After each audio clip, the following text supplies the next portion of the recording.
Once upon a time in a kingdom far away, there lived a king who was very fond of hunting. He had many weapons like swords, bows and arrows and guns. The king enjoyed hunting animals with these weapons. One day, the king went into the forest to hunt, but he forgot to take his weapons with him. He only took a small knife for cutting bushes and branches. Just then, he saw a deer and the king became very angry. He wanted to hunt the deer, but he didn't have any weapon except the knife. So the king started chasing the deer with the knife in his hand. The deer kept running and the king kept chasing it. After some time, they both became tired and the deer sat down on the ground. The king stood in front of the deer and said, "I want to kill you and eat your meat." The deer said, "Please don't kill me. I will give you a golden deer to take back home." The king got very happy after hearing this. He agreed to the deer and tied the golden deer to his horse. Then the king returned home with the golden deer. The king was so happy that he announced a feast in the whole kingdom. All the people and soldiers were very happy because they would get delicious food to eat. And they would also get gifts.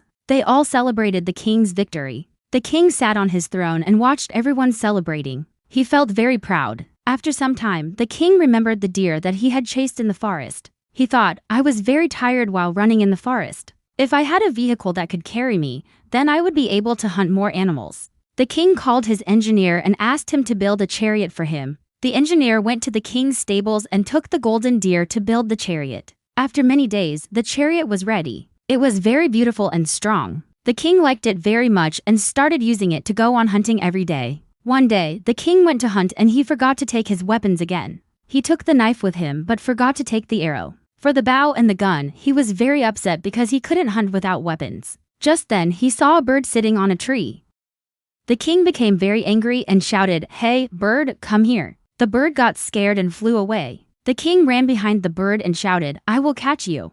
The bird kept flying and the king kept following it. After some time, the king got tired and sat down on a stone to rest. The bird also sat on the same tree and said, "Why do you want to catch me?" The king replied, "I want to eat your meat." The bird said, "Please don't kill me. I will give you an arrow that can hit any animal from a long distance." The king got very happy after hearing this and agreed to the bird. Then the bird flew away and the king took the arrow and put it in his bow. The king was very happy because now he would be able to hit any animal from a long distance. The king returned home and he thought, "If I hadn't forgotten my weapons, I would have been able to catch more birds and other animals." The king felt very sad and threw the arrow. He picked up his knife and said, "I will go to the forest and cut down trees." The king went to the forest and started cutting down trees. Just then, he saw a squirrel hiding in the tree. The king became very angry and shouted, "Hey, squirrel, come here." The squirrel got scared and ran away. The king ran behind the squirrel and shouted, "I will catch you." The squirrel kept running and the king kept following it. After some time, the king got tired and sat down under a tree.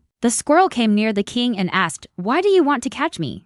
The king replied, "I want to eat your meat." The squirrel said, "Please don't kill me. I will give you a gun that can shoot any animal from a very far distance." The king got very happy after hearing this and agreed to the squirrel. Then the squirrel disappeared and the king took the gun and said, "Now I will be able to hunt many animals." The king returned home and he thought, "If I hadn't gone to the forest today, I would not have met the squirrel and I would not have got such a nice gift." The king understood that sometimes we have to face difficulties to get valuable things in our life. We should not be afraid of facing problems because every problem has a solution. And if we keep trying, we will definitely succeed. The king lived happily ever after with all his weapons and the animals who had become his friends. The end.